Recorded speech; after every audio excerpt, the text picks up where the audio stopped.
Mungkin belum banyak di antara kita yang tahu bahwa Novel Baswedan dan Anies Baswedan adalah cucu dari seorang pahlawan nasional, yaitu Abdurrahman Baswedan. Beliau adalah tokoh pers, menteri, pejuang kemerdekaan, mubaligh, ketua Partai Arab Indonesia, anggota BPU PKI, dan terlibat aktif dalam penyusunan Undang-Undang Dasar 1945. Beliau termasuk dalam tim delegasi Indonesia yang dipimpin oleh Kiai Haji Agus Salim dalam rangka mencari dukungan diplomatik dari negara-negara Liga Arab tahun 1947. Salah satu jasa terbesar beliau tentu saja ketika ditugaskan oleh Kiai Haji Agus Salim untuk pulang seorang diri ke Indonesia, menyelamatkan dokumen maha penting, yaitu dokumen pengakuan kedaulatan Indonesia dari Mesir, agar bisa diantarkan langsung pada Presiden Soekarno di Yogyakarta, karena Indonesia pada saat itu kembali dalam kuasa Belanda. Kiai Haji Agus Salim pada waktu itu belum bisa kembali karena harus meneruskan perjuangan diplomasi untuk mendapatkan pengakuan kedaulatan Indonesia dari negara Arab lainnya. Perlu kita semua ketahui bahwa upaya delegasi Indonesia datang ke Mesir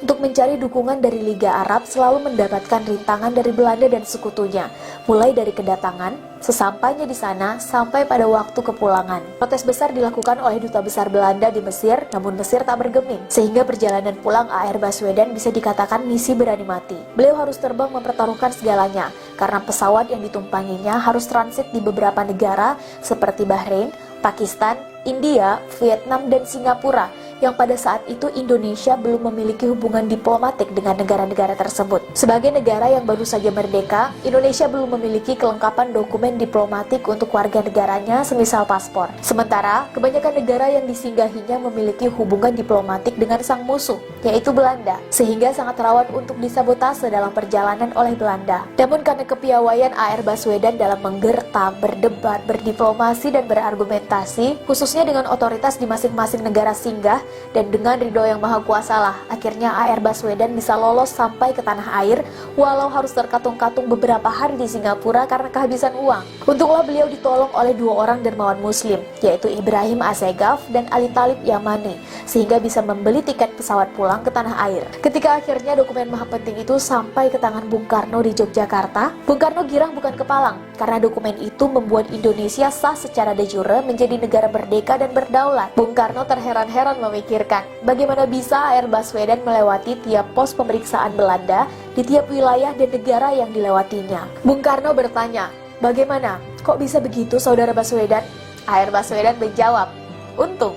Dalam beberapa kisah juga diceritakan bahwa A.R. Baswedan harus menyembunyikan dokumen maha penting itu dalam selipan kaos kakinya, sambil terus berzikir menggunakan tasbih pemberian pejuang kemerdekaan dari Maroko setiap melewati pos pemeriksaan Belanda. Ya, itulah sebagian dari banyak jasa A.R. Baswedan. Perlu kita ketahui juga bahwa di usia mudanya, beliau seringkali melepaskan tawaran gaji yang tinggi demi idealismenya memperjuangkan kemerdekaan negara. Beliau pernah melepaskan pekerjaan dengan gaji bulanan setara dengan 24 kuintal beras demi untuk fokus dalam pergerakan menuju kemerdekaan. Oleh karena itu tidak aneh meski beliau pernah menduduki beberapa jabatan tinggi seperti menteri, namun tatkala beliau meninggal, beliau tidak mewariskan rumah kepada 11 anaknya. Karena memang semasa hidup, beliau tinggal di rumah yang dipinjamkan oleh kawannya. Beliau justru meninggal dengan mewariskan 5.000 koleksi buku dengan berbagai judul dan tema. Buku-buku yang semasa hidupnya menjadi teman, sekaligus nutrisi dalam perjuangannya. Seolah itu memberi sinyal bagi keturunannya dan kita semua. Carilah ilmu sebanyak mungkin agar berguna bagi negara dan agama,